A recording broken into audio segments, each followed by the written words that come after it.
ನರೇಂದ್ರ ಮೋದಿ ಯಶಸ್ವಿಯಾಗಿ 12 ವರ್ಷ ಆಡಳಿತ ಪೂರೈಸಿದಂತಹ ಹಿನ್ನೆಲೆಯಲ್ಲಿ ದೇಶಾದ್ಯಂತ ಅಭಿಮಾನಿಗಳು ಸಾಕಷ್ಟು ಆಚರಣೆಯನ್ನ ಮಾಡ್ತಾ ಇದ್ದಾರೆ. ಇನ್ನು ಈ ವಿಚಾರಕ್ಕೆ ಸಂಬಂಧಪಟ್ಟಂತೆ ನರೇಂದ್ರ ಮೋದಿಗೆ ಶುಭಾಶಯ ಕೋರಿದಂತಹ ಸ್ಫೂರ್ತಿ ಚಿದಾನಂದ್ ಅವರು ಬಿಜೆಪಿ ಒಬಿಸಿ ಮೋರ್ಚಾದ ರಾಜ್ಯ ಕಾರ್ಯಕಾರಿ ಸಮಿತಿ ಸದಸ್ಯ ಚಿದಾನಂದ್ ಇವಾಗ ನರೇಂದ್ರ ಮೋದಿ ಅವರಿಗೆ ಶುಭಾಶಯವನ್ನ ಕೋರಿದ್ದಾರೆ. ಇವತ್ತು ಭಾರತದ ಇತಿಹಾಸದಲ್ಲೇ ಐತಿಹಾಸಿಕ ದಿನವಾಗಿದೆ. ಮೋದಿ ಅವರು 12 ವರ್ಷ ಆಡಳಿತ ಪೂರೈಕೆ ಮಾಡಿದ್ದಾರೆ.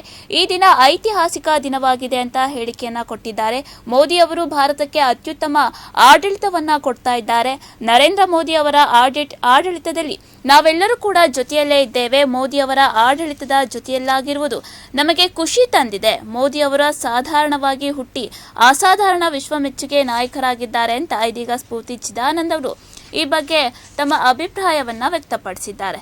ಈ ಬಗ್ಗೆ ಬಿಜೆಪಿ ಮುಖಂಡರಾದಂತಹ ಸ್ಫೂರ್ತಿ ಚಿದಾನಂದ್ ಮಾತನಾಡಿದ್ದಾರೆ. ನೋಡೋಣ.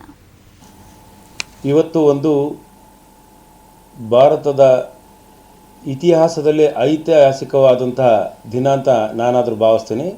ಕಾರಣ ಏನಂದರೆ ಮೋದಿಜಿಯವರ ಏನು ಪ್ರಾರಂಭಗೊಂಡಂಥ ದಿನದಲ್ಲಿ 4399 ದಿನಗಳನ್ನು ಯಶಸ್ವಿಯಾಗಿ ಪೂರೈಸಿ ದಾಖಲೆಯನ್ನು ಮೀರಿಸಿ ಭಾರತಕ್ಕೆ ಅತ್ಯುನ್ನತವಾದಂಥ ರಾಜಕೀಯ ಭವಿಷ್ಯವನ್ನು ಕೊಟ್ಟಂಥ ಮಹಾನ್ ನೇತ ಮತ್ತು ನಮ್ಮ ನೆಚ್ಚಿನ ನರೇಂದ್ರ ಮೋದಿಜಿಯವರ ಒಂದು ಸುವರ್ಣಾವಕಾಶದಲ್ಲಿ ನಾವೆಲ್ಲ ಇಂತಹ ಒಂದು ಆಡಳಿತವನ್ನು ಪಡೆದಿರ್ತಕ್ಕಂಥದ್ದು ನಾವೆಲ್ಲ ಧನ್ಯರು ಅಂತ ಹೇಳ್ತಾ ಇವತ್ತು ಈ ಒಂದು ಸಂದರ್ಭದಲ್ಲಿ ಇವತ್ತು ತುಮಕೂರಿನ ಎಲ್ಲ ಭಾರತೀಯ ಜನತಾ ಪಕ್ಷದ ಕಾರ್ಯಕರ್ತರು ಮತ್ತು ನಮ್ಮ ಶಾಸಕರು ಅಧ್ಯಕ್ಷರು ಎಲ್ಲರೂ ಒಟ್ಟಿಗೂಡಿ ಕೋಟೆ ಆಂಜನೇಯ ಸ್ವಾಮಿ ದೇವಸ್ಥಾನದಲ್ಲಿ ಮೋದಿಯವರಿಗೆ ಆಯುರು ಆರೋಗ್ಯ ಮತ್ತು ಇನ್ನೂ ಹೆಚ್ಚಿನ ಶಕ್ತಿ ಈ ಜನಸೇವೆಯನ್ನು ಮಾಡುವಂತಹ ಎಲ್ಲರೂ ಕೂಡ ಸಾರ್ವತ್ರಿಕವಾಗಿ ಭಗವಂತನಲ್ಲಿ ಕೋರ್ಕೊಂಡು ಭಗವಂತನ ಆಶೀರ್ವಾದ ಪಡೆದು ಇವತ್ತು ಬಂದಿದ್ದೇವೆ. ಬಂಧುಗಳೇ, ಮೋದಿಜಿಯವರು ಸಾಧಾರಣವಾಗಿ ಹುಟ್ಟಿ ಅಸಾಧಾರಣವಾದಂಥ ದೈತ್ಯಾಕಾರದವನ್ನು ಆಡಳಿತವನ್ನು ಕೊಟ್ಟಂಥ ಇಡೀ ವಿಶ್ವ ಒಪ್ಪಿದಂಥ ಮಹಾನ್ ನಾಯಕ ನರೇಂದ್ರ ಮೋದಿಜಿಯವರು.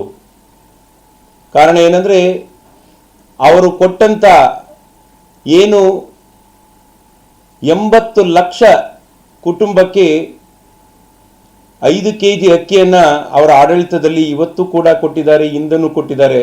ಅದು ಅವರು ಮಾಡಿದಂಥ ಗರೀಬ್ ಕಲ್ಯಾಣ್ ಯಾರೂ ಕೂಡ ಬಡವರಿರಬಾರ್ದು, ಅವರಲ್ಲಿ ಯಾರಿಗೂ ಕೂಡ ಅನ್ನಕ್ಕೆ ತೊಂದರೆ ಆಗಬಾರ್ದು ಅನ್ನೋ ಒಂದು ನಿಟ್ಟಿನಲ್ಲಿ ಇಡೀ 80 ಕೋಟಿ ಜನಸಂಖ್ಯೆಗೆ 5 kg ಅಕ್ಕಿಯನ್ನು ಕೊಟ್ಟಿದಂಥ ಒಂದು ಮಹಾನ್ ಮಾನವತಾವಾದಿ ಅಂತ ನಾನಾದರೂ ಭಾವಿಸ್ತೀನಿ.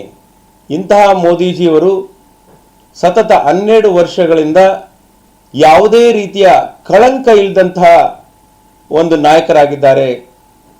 ಇಡೀ ವಿಶ್ವದಲ್ಲಿ ಅದರಲ್ಲೂ ಕೂಡ ಭಾರತದಲ್ಲಿ ನಮ್ಮ ದೇಶ ಆರ್ಥಿಕವಾಗಿ 2014ನೇ ಇಸ್ವಿಯಲ್ಲಿ 7ನೇ ಸ್ಥಾನದಲ್ಲಿದ್ದ ಆರ್ಥಿಕ ಸ್ಥಿತಿಯಲ್ಲಿ ಇವತ್ತು ನಾವು 3ನೇ ಸ್ಥಾನಕ್ಕೆ ಬರುವಂಥ ದಾಪುಕಾಲನ್ನು ಇಟ್ಟಿದ್ದೇವೆ.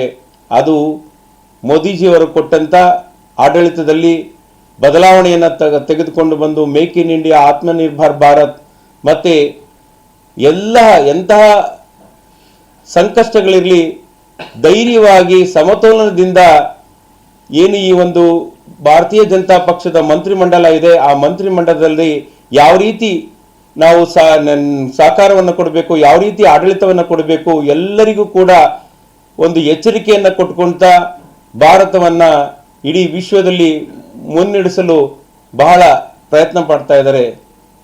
ಅಂತಹ ಮೋದಿಜಿಯವರಿಗೆ ಆಯುರು ಆರೋಗ್ಯ ಎಲ್ಲ ರೀತಿಯ ಸುಖಗಳನ್ನು ಕೊಡಲಿ, ಇನ್ನೂ 100 ವರ್ಷ ನಮ್ಮ ದೇಶದ ಸೇವೆಯನ್ನು ಮಾಡುವಂತಾಗಲಿ ಅಂತ ನಮ್ಮ ಭಾರತೀಯ ಜನತಾ ಪಕ್ಷದ ಎಲ್ಲ ಕಾರ್ಯಕರ್ತರು ಕೂಡ ಒಟ್ಟಿಗೆ ಸೇರಿ ಇವತ್ತು ಪೂಜೆಯನ್ನು ಮಾಡಿದ್ದೇವೆ.